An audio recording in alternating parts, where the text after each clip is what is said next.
At the reunion, my parents announced, "Bailey is moving in with you, her, Mark, and the kids." I said nothing. When they arrived with her boxes, a stranger opened my old door and, "I'm called Eric, and I've reached 28 years. Should you question my folks, they'd likely claim I was the troublesome child among us, not due to defiance or carelessness. In fact, it's the reverse. I toiled diligently, covered my own expenses, and maintained my existence neatly. Yet to them, this merely crowned me the go-to fixer, the one presumed to offer extra whenever another family member faltered. And by another, I'm referring to my elder sibling, Bailey. Bailey hit 31, though her lifestyle wouldn't hint at it. She has 3 children, Aiden, 7, Sophia, 5, and little Emma, 2, but parenthood never convinced her to grow up. Her husband Mark, 33, shares her aversion to responsibility. Between them, they'd never clung to a consistent position beyond a handful of weeks, perpetually armed with reasons for dodging rent, and somehow persuaded my parents their woes weren't their doing. They had a knack for spinning every scenario to paint themselves the martyrs. Her supervisor always schemed against her. His boss was always jealous of his potential. Their landlords were vindictive, their housemates were venomous, and the employment scene was ruthless. All the while, they drifted in a loop, hopping from my parents' home to whichever pal was gullible enough to lend them their couch. 3 kids in tow, leaving chaos in their wake. I grasped early that a calm, steady life demanded distance from them. My apartment, a hard-earned 2-bedroom I purchased after years of saving, was my sanctuary. I decorated it minimally but comfortably. Clean lines, organized spaces, nothing excessive. Just peace. The kind of peace impossible to maintain with 5 extra people, 3 of them under the age of 8. It wasn't simple though.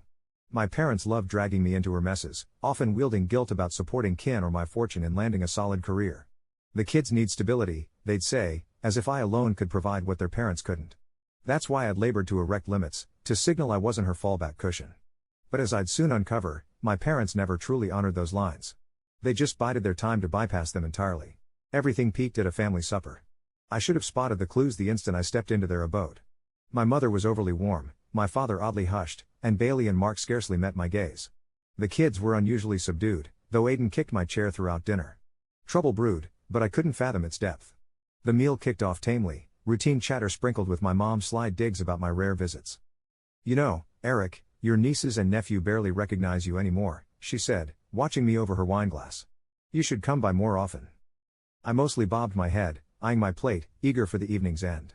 Then just as I thought I'd slip away unscathed, my mom lowered her utensil, clasped her palms on the tabletop, and dropped the bombshell. "So, Kellen," she cooed in that syrupy tone she wielded for unwelcome news.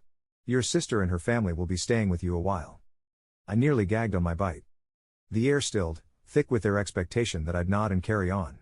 But I held my tongue, not yet, sitting there, peering at them, awaiting the full tale, because there was always more. "True enough," she pressed on.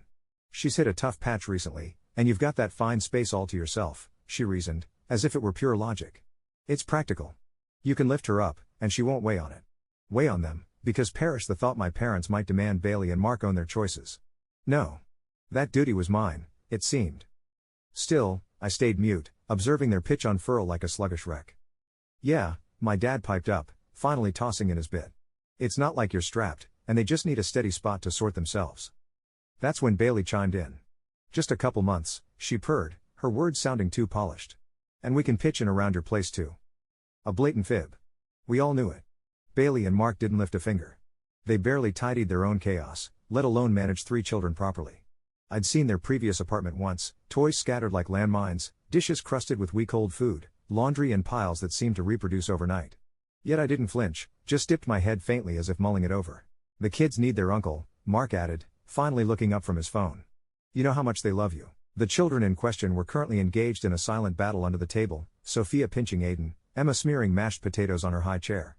None of them had spoken a word to me all evening. Truth was I was biding time, letting them roll out their plea, letting them lock into this plan, letting them blunder biggest by presuming I'd cave. I stretched the quiet just enough to rattle them. Their stares bore into me, braced for fury, dismay, pushed back, but I offered none. Instead, I breathed out, laid my utensil aside, and nodded. "Fine," I said plainly. For a beat, no one uttered a sound. My mom blinked, caught off guard by my swift consent. My dad eased as if he'd steeled for a clash. Bailey and Mark exchanged glances of relief and triumph, like they'd claimed a victory they hadn't even earned. "Really?" my mom prodded, eyes narrowing. I shrugged. "Sure, if it gets Bailey and her family steady, why not?" That sealed it. My mom and dad quickly calmed down, and my mom started a long talk about how happy she was that I was being a good brother. My dad nodded like he agreed, and Bailey and Mark, who seemed ready to fight, just sat back in their chairs with pleased looks. I could tell their minds were already busy. They probably thought they tricked me perfectly, that I'd given in just like they and my parents wanted. I could imagine them planning to move into my place, picking which rooms they'd take for themselves and the kids, thinking about how they'd change stuff to suit them, and why not? They'd gotten away with it before. When we were kids, she'd take my shirts and pretend to be surprised when I got upset. In college, she took my laptop and forgot to return it. When they got their first place and couldn't pay rent, she talked our parents into making me help them out. Just that one time, of course, but it was never just once. When Aiden was born, it was, Eric, we need a crib. With Sophia, Eric, we need a bigger car. With Emma, Eric, we need help with daycare. Always presented as a one-time emergency, always becoming a regular expense I somehow inherited. Bailey and Mark didn't just feel owed things. They were great at bending the truth, making themselves seem weak and me look mean whenever I said no. But this time, they didn't know what was coming. So when's the family moving in? I asked lightly, eating another bite like it was no big deal. My mom practically glowed. Oh, we thought this weekend. So they can settle in before looking for jobs again. This weekend. Great. Bailey stretched her arms behind her head like she'd won a prize. Yeah. We don't have much anyway. Just clothes in a few boxes and the kids' stuff. It'll be quick to set up. I nodded again, acting like it was all okay with me. Sounds fine. Just tell me when, and I'll be there. That part wasn't a lie. I'd definitely be there. Not at the apartment, though. No. I'd be somewhere way better, watching from far off as Bailey, Mark, the kids, my parents, and a car packed with their things pulled up to my old place, the one I hadn't lived in for weeks, the one I'd sold, the one some new person owned now who had no clue what was coming, and I wouldn't stop them. Not yet. I'd let them figure out what their little idea had gotten them into. The days before that weekend felt super slow. Every time I thought about what was going to happen, a smile started on my face, but I stayed chill around my parents. I didn't want them to suspect anything. Instead, I let everything happen just like I'd pictured, like a slow crash I could watch from the side. Saturday came, and I spent the day away from the apartment doing stuff I'd been putting off for weeks. I treated myself to breakfast at my favorite diner, browsed a bookstore, and even got a haircut. My new condo across town, smaller but all mine, with no family knowing its location, waited for my return. Perfect timing. My parents would get to the apartment ready to drop off Bailey's family's things, and they'd soon see something was really off. Around noon, my phone rang. I didn't know the number, so I let it go to voicemail. A minute later, it rang again, and this time I picked up. Hi, I said, trying to sound normal. Eric? My mom's voice came through sharp with annoyance. What's happening? I could hear my dad in the background getting louder too, and what sounded like children crying. They weren't mad yet, just mixed up, lost, like they'd walked into the wrong place or something weird was going on. What do you mean? I asked, acting confused. We just got here, my mom went on, her voice shaky. What's this? The apartment's gone. The landlord says it was sold weeks ago, and someone new lives here now. I couldn't stop it. My mouth turned into a grin. Oh, really? That's strange. I didn't know, I said, pretending to be the puzzled son who had no part in it. Guess I should have said something earlier. My father's tone sliced through, rough with irritation. What's happening, Eric? Why didn't you warn us? You said Bailey could stay, and now we're stranded here with her junk and 3 overtired kids. It took all my strength not to crack up laughing. I could hear Bailey behind him, her voice rising, frantic, like she was scrambling to understand what was going on. Mark was swearing loudly, and the children were all wailing now. It was pure delight to my ears. Listen, I'm not sure what to say, I replied, keeping my voice steady. I thought you all knew I'd left that place weeks back, sold it off, didn't figure I had to bring it up since, well, it didn't matter to me anymore. A short quiet fell over the line. What do you mean sold it? My mom asked, her voice shaky like she was struggling to grasp it. You got rid of your apartment and didn't even tell us? Yep, I said, stretching out my words. It was a quick choice, to be honest. Didn't want to turn it into a huge thing, but, yeah, I'm out. Fresh start and all that. My dad's voice climbed higher. So what do we do now, Eric? You can't just dump this on us. Bailey had her plans, and we've already loaded her stuff. The kids are tired and hungry. Don't you think we deserved a heads up? I tilted back in my chair, fighting to hide the grin creeping onto my face. I was soaking this up. You know, I really thought you'd be aware, I said, drawing it out. I figured you were clued in. I tend to keep stuff to myself. You know how I am. Maybe I should have rung you when I moved. But, honestly, it didn't seem like a big deal. You didn't ask, and I didn't say. The aggravation was thick on their end of the call. I could hear Emma's piercing wail in the background, Sophia demanding a snack, and Aiden complaining loudly about being bored. My mom's voice now carried a hint of despair, like she'd been totally caught off guard. But you told us you were good there. You said you liked your apartment. Sure I did, I answered smoothly, tossing in just enough coolness to sound unbothered. But things shift, I guess. Didn't plan to let it go like that, but the deal was too sweet to pass up. A heavy stillness settled for a moment, interrupted only by Bailey muttering faintly in the distance and Mark's colorful cursing. My dad spoke up again first, his voice quivering with fury. Why didn't you tell us, Kellen? He demanded, his words sharp and blaming.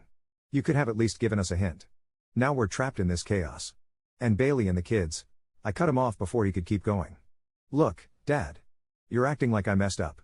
I'm just living my own way, and this was my call. You know how I roll. I do what's best for me and don't run it by everyone else every time. I mean, I'm not a little kid anymore. My mom jumped in before my dad could fire back. So what are we supposed to do now? Are you going to sort this out, or do we just haul Bailey's stuff back home? Where will they all sleep? We don't have room. I let her words float there for a beat before replying. Well, I said, pausing for a little extra punch, I guess that's your choice. You could always, work it out yourself. I'm sure there's a comfy couch out there somewhere for Bailey's family to crash on. Maybe they can finally try supporting themselves for once. Another long hush followed. I could almost taste the strain through the phone. My mom's next words came out soft, barely there, laced with shock and anger. This isn't right, Eric. You're just going to dump this on us to handle? What about the children? I let out a big sigh, leaning even deeper into my chair. Look. I'm sorry. Guess I should have clued you in earlier. But, life just happens sometimes. You can't always count on me to clean up the mess. Bailey and Mark are adults with responsibilities. Maybe it's time they face them. Bailey's voice burst through again, louder now, a mix of annoyance and fear. What's all this, Kellen? Where are we supposed to go? The kids need stability. I smirked. I don't know what you want me to tell you. Maybe you should have sorted things out on your own before leaning on others to fix your stuff. Maybe you and Mark should have considered your children's need for stability before quitting every job you've ever had. The sound of Bailey mumbling under her breath made my smile grow even bigger, but I wasn't finished yet. I had them exactly where I wanted them, and I was liking this way too much to drop it. Anyway, gotta bounce, I said breezily, wrapping up the call quick. Good luck with it all though. I'm sure you'll figure it out. The kids are resilient, right? That's what you always say when you move them around. And with that, I hung up, my fingers still tingling from the buzz I just stirred up. I didn't realize it yet, but this was just the start.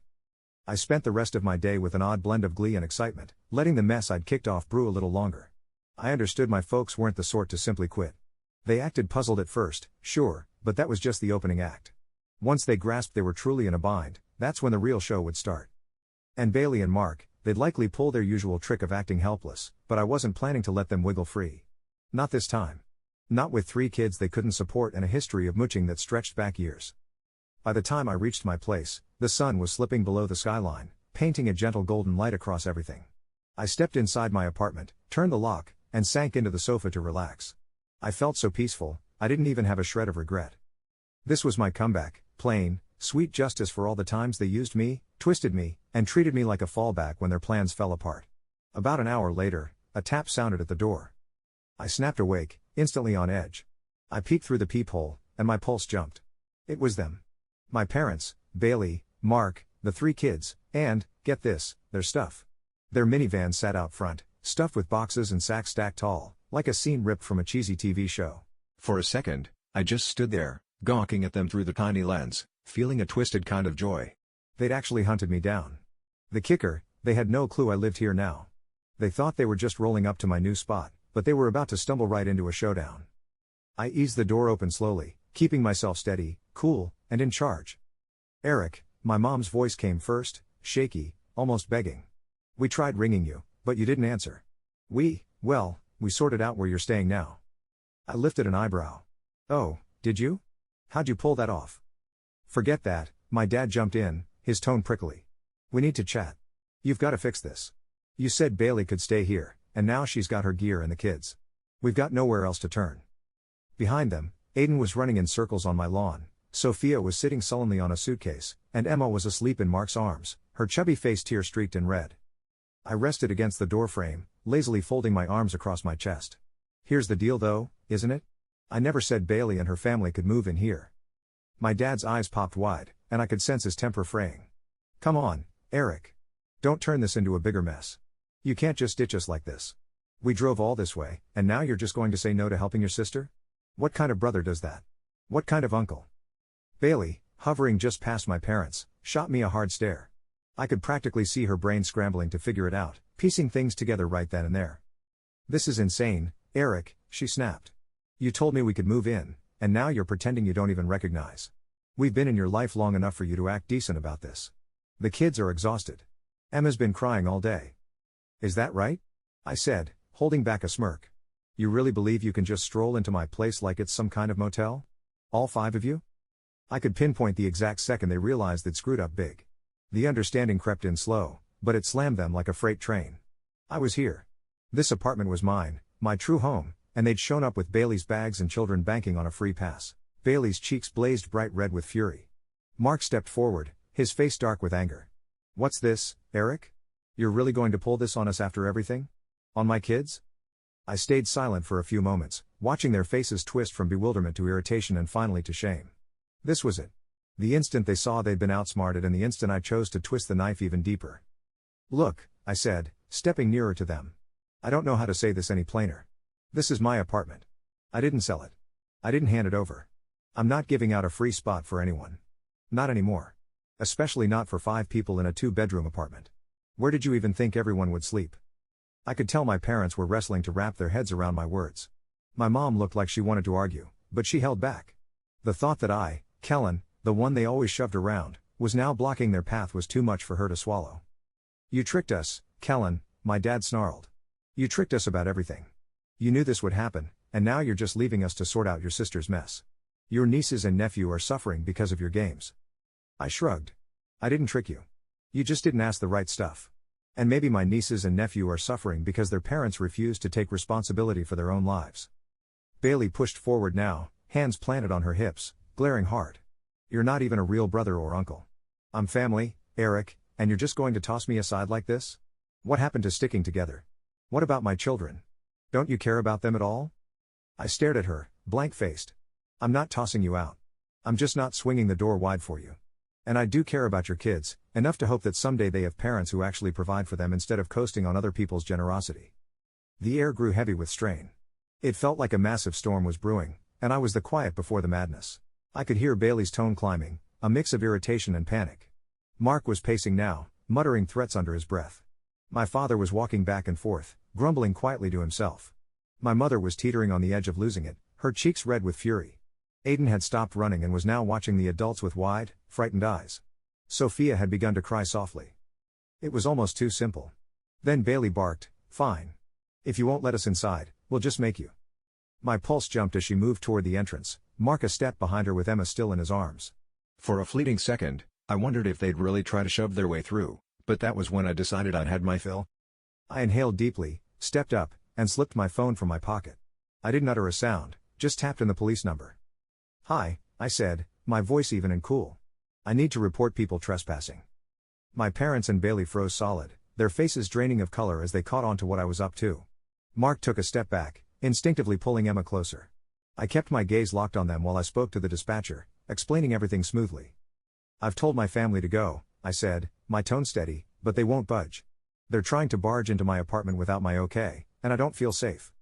I flicked my eyes to Bailey, seeing her expression twist with rage and shock. My mom had gone totally quiet, and my dad looked like he was scrambling to save his dignity. "This'll turn out rotten for you, Eric," Bailey hissed, her words dripping with spite. I gave a small smile, my voice firm.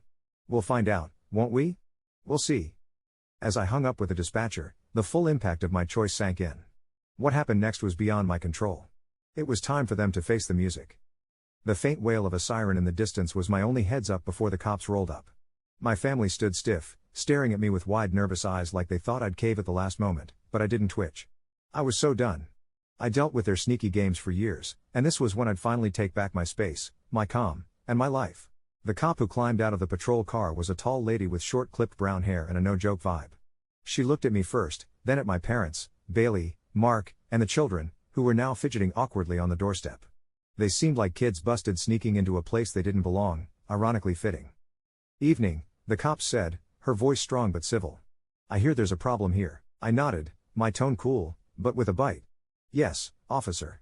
These folks, I waved at my parents, sister, and her family, are trespassing. They showed up at my place expecting to move in without my say-so. I've told them to leave over and over, and now I'm worried they might try to push their way inside. The cop glanced at my parents, then at Bailey and Mark, taking in the 3 children with a slight frown. Is that right? She asked, her voice fair, but straight to the point. My parents paused. They obviously didn't want to own up to their mistake, but the facts were already laid bare. Bailey spoke up first, her voice thick with annoyance and refusal. He's making it up, she snapped, arms folded tight. He asked us here. We came to move in like he promised, and now he's trying to kick us out after all I've done for him. I'm his sister. These are his nieces and nephew. We've earned this. The cop didn't blink at her flare-up. Ma'am, if Mr. Kellen says this is his place and he's told you to go, then you're trespassing. You can't just roll up to someone's house without an invite and expect them to let you stay. I could see my parents squirming, trying to slip out of the mess, shifting uneasily under the cop's stare. Look, officer. We didn't mean trouble, my dad said, raising his hands. Well, we figured Eric would be okay with it. We've bailed him out before, and he owes us. This isn't right. The children need a place to stay. The cop's face stayed steady. I get that you might have expected something, sir, but that doesn't mean you can cross someone else's lines or property. You need to go now. All of you. The strain in the air was so heavy, you could slice it. My parents swapped glances, and I could almost feel the rage bubbling inside them, but they were out of moves. The cop stayed calm, but she wasn't about to let them cause a fuss. She faced Bailey and Mark. You can go peacefully now, or we'll have to walk you out. Bailey let out an annoyed snarl. She was burning with anger, and I could tell her mind was racing, wondering if she could fight this somehow. But before she could spit out another word, the cop moved closer, her tone solid. Ma'am, this is your final notice. If you don't leave, I'll arrest you for trespassing, in front of your children. Those words slammed into my sister like a heavy load. Mark tugged at her arm, whispering something urgent. Bit by bit, grudgingly, she stepped back from the entrance, shooting me a look like I'd stabbed her in the back. My parents trailed behind them, and I noticed my mom's expression twist with irritation and embarrassment as they all started to walk away. Aiden looked back at me, confusion written all over his face. Sophia continued to cry, while Emma remained mercifully asleep, oblivious to the chaos around her. As the cop guided them out, I lingered in the doorway watching them leave. It wasn't a burst of joy, not exactly. It felt more like a tired release. The chaos, the control games, the selfishness, it was all done at last. The policewoman glanced my way before heading off. If anything else comes up, don't wait to call us again. All right? She said, her voice gentler now. Thanks, officer, I answered, dipping my head. With that, my parents, Bailey, Mark, and the kids were out of sight. The cop departed, ensuring the door clicked shut behind her. And just like that, my world settled back into place. It took some time to wrap my head around it all. Honestly, I hadn't seen how much their endless hovering had weighed me down. It wasn't only the moving and mess. It was years of being told to drop everything for them, being the one they could twist when it suited them. I'd never been free to claim a true sense of my own territory, my own existence, but now I was. The day after, I took a bit to sift through the mess left behind. I knew I'd have to face the consequences eventually, but for once, I didn't feel like it was my job to patch things up. My phone showed a bunch of missed calls from my parents, each voicemail packed with furious tirades. Bailey's messages were stuffed with nasty words and orders, labeling me everything from greedy to cold-blooded, but I didn't mind. Mark had sent a few rambling texts about how I'd destroyed his family and traumatized his children. Dramatic, considering they'd been doing fine destroying themselves long before I stepped in. I cut off all their contacts. Block, delete, done. It's been a few weeks since that moment, and life's calmed down. I've found some quiet, and I've been able to zero in on my own path, my work, my buddies. I can breathe easy without always checking behind me, wondering when the next plea would pop up or when they'd appear demanding something. Sometimes I do wonder about the kids. They didn't choose their parents, after all. Maybe someday, when they're older, I can have a relationship with them separate from Bailey and Mark's chaos. Maybe I can show them that adulthood doesn't have to be a never-ending string of disasters and dependencies. But for now, this distance is what I need. I was content with my decision until last Tuesday when I ran into Aiden at the grocery store. He was with my mother, clutching her hand and looking smaller than I remembered. When he spotted me, his eyes widened. "Uncle Eric," he shouted, breaking free from my mom's grip and running toward me. My mother froze in the produce section, an apple suspended mid-air. Our eyes met across the distance. I knelt down to Aiden's level, surprised by the genuine joy on his face. "Hey, buddy," I said softly. You've grown.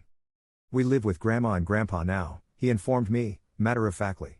Mom cries a lot. Dad left. My stomach tightened. Left? 3 weeks ago, my mother said, approaching cautiously. She looked tired, the kind of bone-deep exhaustion that ages you overnight. Mark couldn't handle the humiliation, as he put it. Took off in the night. No child support, no forwarding address. I didn't know what to say. Aiden was examining my shopping cart, oblivious to the tension. Look, Eric, my mother began, her voice strained but not hostile. What happened? Happened. I'm not here to guilt you. But these kids. She trailed off, gesturing vaguely toward Aiden. Did Bailey get a job? I asked. My mother's silence was answer enough. Come over for dinner, I finally said, surprising myself. Just you, Dad, and the kids. No Bailey. She's their mother, Eric. Then she can start acting like one. The invitation stands. After they left, I sat in my car for 20 minutes, hands gripping the steering wheel. I didn't regret standing my ground, but those kids deserved better than being casualties in an adult war. I'm still holding firm on my boundaries. My apartment remains mine alone. But last night, I sent my parents money for the kids' school supplies and set up college funds for all three. Anonymous donations to their future, not Bailey's present. Sometimes doing the right thing isn't clean or simple. It's messy and contradictory and leaves you wondering if you've done enough or too much. So, what do you folks think? Was I too tough on them? Did I push it too much? I'm not fishing for pity, but I'd love to hear your take on how I dealt with it. Did I make the smart move, or could I have handled it another way? I'd really like to get your opinions.